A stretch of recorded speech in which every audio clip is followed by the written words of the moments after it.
తెలంగాణ ముఖ్యమంత్రి రేవంత్ రెడ్డికి red mark పడబోతుందని Telangana ముఖ్యమంత్రి రేవంత్ రెడ్డిని అధికారం నుంచి దించేందుకు కొంతమంది పావులు కదుపుతున్నారని, అందులో భాగంగానే ఆంధ్రప్రదేశ్ మాజీ ముఖ్యమంత్రి జగన్మోహన్ రెడ్డి కర్ణాటక ఉప ముఖ్యమంత్రి డికే శివకుమార్ గారితో భేటీ కాబోతున్నారు. దీని వెనుక కేసీఆర్ గారి హస్తం ఉంది అంటూ ఒక వార్త ఇప్పుడు సోషల్ మీడియాలో చక్కర్లు కొడుతున్న నేపథ్యంలో అసలు జగన్మోహన్ రెడ్డి డికే శివకుమార్ భేటీ కాబోతున్నారా? ఆ భేటీ నిజంగా రేవంత్ రెడ్డి ప్రభుత్వాన్ని కూలనాడేందుకే వాళ్ళు భేటీకి కాబోతున్నారా? దీని వెనక కేసీఆర్ గారి హస్తం ఉందా అనే దాని మీద మనం విశ్లేషణ చేసుకునేటువంటి ప్రయత్నం చేద్దాం. ప్రస్తుతం మనతో పాటు ఉన్నారు ప్రముఖ రాజకీయ విశ్లేషకులు, ప్రముఖ సీనియర్ జర్నలిస్ట్ సిఎస్ రావు గారు. సార్తో మాట్లాడదాం. Sir, hi sir. Hello. Telangana ముఖ్యమంత్రి రేవంత్ రెడ్డికి రెడ్ మార్క్ పడబోతున్నట్లుగా, ఆయన్ని అధికారంలోకి దించేందుకు కొంతమంది ప్రయత్నాలు చేస్తున్నట్లుగా, ఆ రకంగా పావులు కదుపుతున్నట్లుగా, అందులో భాగంగానే జగన్మోహన్ రెడ్డి డికే శివకుమార్ గారితో భేటీ కాబోతున్నట్లుగా, వీరిద్దరి భేటీ వెనక కేసీఆర్ గారి హస్తం ఉన్నట్లుగా రకరకాల వార్తలు ఇప్పుడు సోషల్ మీడియా వేదికగా చక్కర్లు కొడుతూ ఉన్నాయి. వీటి మీద మీ విశ్లేషణ ఏంటి?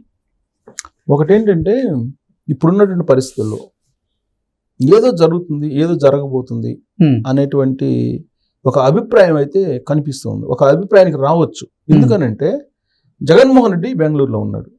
ఖచ్చితంగా డికే శివకుమార్ తోటి భేటీ అవుతారు, దాంట్లో ఎలాంటి సందేహం లేదు. డికే శివకుమార్ ని కలవకుండా, అట్లీస్ట్ ఫోన్లో అయినా మాట్లాడకుండా ఉండే ప్రసక్తే లేదు. వాళ్ళు సీక్రెట్ గా కలుస్తారు. కలిసేటువంటి అవకాశం పుష్కలంగా ఉంది, 100% ఉంది. దానికి కారణం ఏంటంటే, వాళ్ళిద్దరి మధ్య ఆర్థికపరమైన సంబంధాలు, రాజకీయపరమైన సంబంధాలు పూర్వం నుంచి ఉన్నాయి. ఈ క్రమంలో వాళ్ళిద్దరు కలిస్తే దేని గురించి మాట్లాడతారు? Simple, very simple. అష్టదిగ్బంధనంలో గురు శిష్యులు ఉన్నారు, కేసీఆర్, జగన్మోహన్ రెడ్డి, అంతేనా? ఇక్కడేమో ఆంధ్రప్రదేశ్ లో చంద్రబాబు నాయుడు ముఖ్యమంత్రి అయ్యాడు, తెలంగాణలోనేమో రేవంత్ రెడ్డి ముఖ్యమంత్రి. ఈ రెండు చోట్ల ప్లేస్ లేకనే కదా బెంగళూరు వెళ్ళింది జగన్మోహన్ రెడ్డి. ప్లస్ కేసీఆర్ ఇప్పుడు అసలు ఎటు కదలలేక ఫామ్ హౌస్ లో ఇరుక్కుపోయాడు. అలా అని చెప్పి కేసీఆర్ రాజకీయాల గురించి ఆలోచించకుండా ఆయన కాముగా ఉన్నాడు అనుకోగలమా? ఒక రాజకీయవేత్త రాజకీయం గురించి ఆలోచించకుండా ఉంటాడని మనం అనుకోగలమా? సమస్య లేదు. పైగా ఆయన ఏమన్నాడు, మొన్న ఈ మధ్య విద్యుత్ సంబంధించిన దర్యాప్తుకు రమ్మంటే నాకు 2 నెలలు టైం ఇవ్వండి అన్నాడు. 2 నెలల తర్వాత నేను రిప్లై ఇస్తున్నా, 2 నెలల టైం. అంటే ఆ 2 నెలలు ఎందుకు అడిగారు? ఈ 2 నెలల్లో ఏదో జరుగుతుంది, ఏదో జరపబోతున్నాం, ఏదో జరిపిస్తాం అనేటువంటి ఉద్దేశమే కదా ఆయనకి. ప్లస్ కేంద్రంలో, రాష్ట్రంలో జరుగుతున్న పరిణామాలన్నిటి కూడా గమనిస్తున్నాడు కదా కేసీఆర్. రాబోయేది మళ్ళీ మన ప్రభుత్వం అని అంటున్నాడుగా ఆయన. జగన్మోహన్ రెడ్డి కూడా రాబోయేది మళ్ళీ మన ప్రభుత్వం అంటున్నాడుగా. మన ఎలక్షన్ జరిగి కూడా మొత్తం తిప్పి కొడితే 4 నెలలు కాల, మళ్ళీ 100 అని చెప్పి ఇద్దరు అంటున్నారు కదా. అసలు 2 నెలలు అనేది ఎందుకు పెట్టాడు?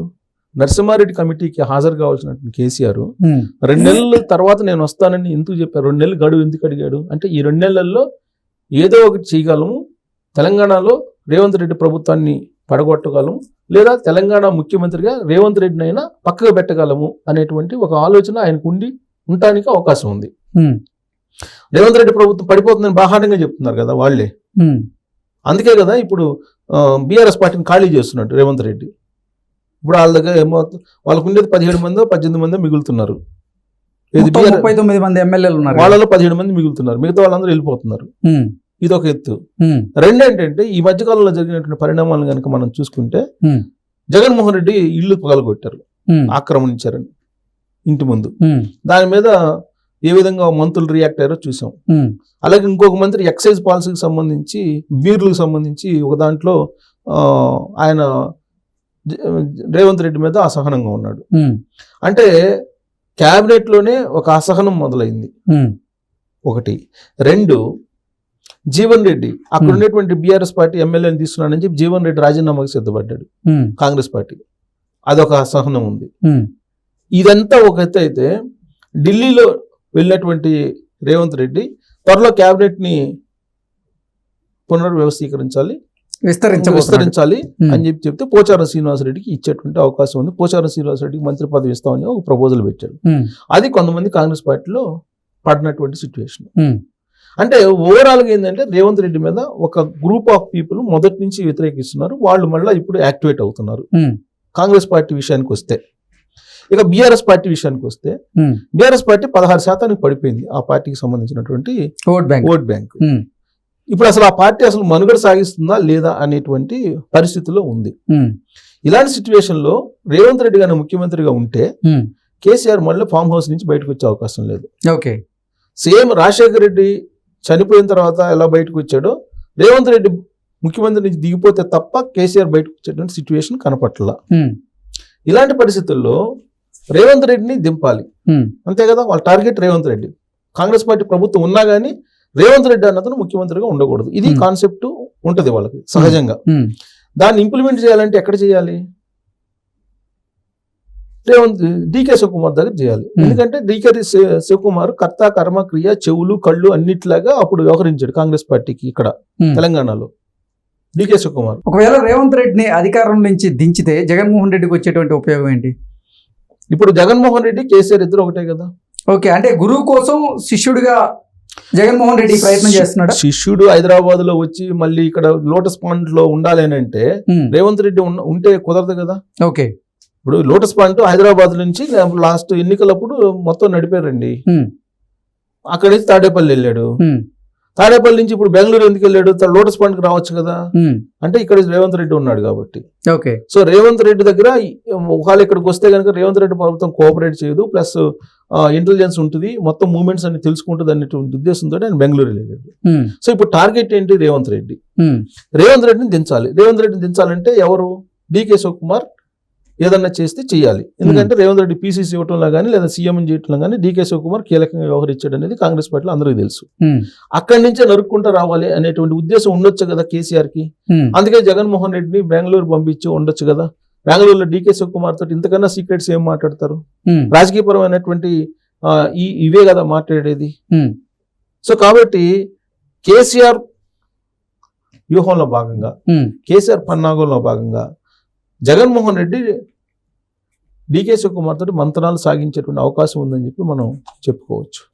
అంటే రేవంత్ రెడ్డికి ఎర్తబెట్టే అవకాశం ఉందా అని అంటే డీకే శివకుమార్కి జగన్మోహన్ రెడ్డికి ఉన్నటువంటి బలమైనటువంటి బంధం ఎలాంటిది దాని మీద ఆధారపడి ఉంటుంది ఇక్కడ.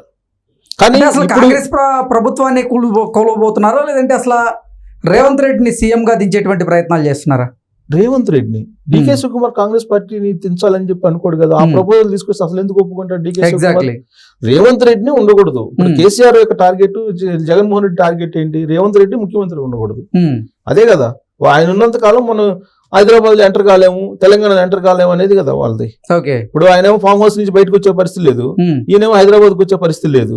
కాబట్టి రేవంత్ రెడ్డి ఉండకూడదు. రేవంత్ రెడ్డి కాకుండా ఎవరున్నా పర్లే. అంటే రేవంత్ రెడ్డిని ముఖ్యమంత్రిగా దించేసి ఎవరిని ముఖ్యమంత్రి అభ్యర్థిగా వీళ్ళు ప్రతిపాదించేటువంటి అవకాశం ఉంది. కాంగ్రెస్ పార్టీలో ఇంకా అధిష్టానం ఎవరు నిర్వహిస్తే వాళ్ళకు ఉంటుంది. ప్లస్ అనేక మంది ఉన్నారు. ఉత్తమ్ కుమార్ రెడ్డి ఉన్నారు, యాస్పిరెంట్ బోల్నంత మంది ఉన్నారు అక్కడ. ఇప్పుడు ముఖ్యమంత్రిగా బట్టి విక్రమార్క చాలా కాలం నుంచి ఎక్స్పెక్ట్ చేస్తున్నారు. సరే ఎవరనే తర్వాత సంగతి, ముందైతే రేవంత్ రెడ్డి టార్గెట్. ఇప్పుడు బెంగళూరు కేంద్రంగా చేసుకుని జగన్మోహన్ రెడ్డి ఎందుకు ఇప్పుడు డీకే శివకుమార్ తోటి కలిసే అవకాశం ఉంది, లేదంటే డీకే శివకుమార్ తో మాట్లాడే అవకాశం ఉంది అంటే ఖచ్చితంగా ఈ అంశమే ప్రస్తుతానికి వచ్చే అవకాశం ఉంది. అంటే నీకు ఎలా తెలుసు అనుకోవచ్చు. మనకు కనిపిస్తున్నటువంటి పరిస్థితులను బట్టి ఇప్పుడు కాంగ్రెస్ పార్టీ పరిస్థితి ఇలా ఉంది, కొంత అసహనంగా ఉంది, రకరకాల వాళ్ళు వ్యతిరేకిస్తున్నారు. ఇప్పుడే మొదలైంది. ప్లస్ మొన్న జరిగినట్టు లోక్సభ ఎన్నికల్లో ఆశించినట్టు ఫలితాలు రాలేదు. ఆయన కొడంగల్లోనే తక్కువ వచ్చినాయి. తర్వాత ఆయన సిట్టింగ్ మల్కాజ్గిరిలోనే ఓడిపోయారు.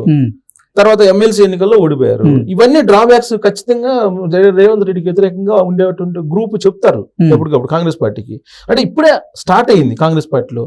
దాన్ని కొంచెం స్పీడప్ చేసేసి వీళ్ళనంత తొందరగా రేవంత్ రెడ్డి దింపితే గనక పరిస్థితులు అనుకూలంగా మార్చుకోవచ్చు అనేది గురు శిష్యులు భావించి ఉండటానికి అవకాశం ఉంది. బహుశా అలాంటి ప్రతిపాదనతో కేసీఆర్ జగన్మోహన్ రెడ్డి బెంగళూరు పంపించి ఉంటారు. డీకే శివకుమార్ తోటి ఖచ్చితంగా ఆయన భేటీ అయ్యే అవకాశం ఉంది. భేటీ అయితే ఈ అంశాలు ప్రస్తావనకు వచ్చే అవకాశం ఉందని చెప్పి మనం ఎక్స్పెక్ట్ చేయడానికి, విశ్లేషణ చేసుకోవడానికి అవకాశం ఉంది. ఓకే.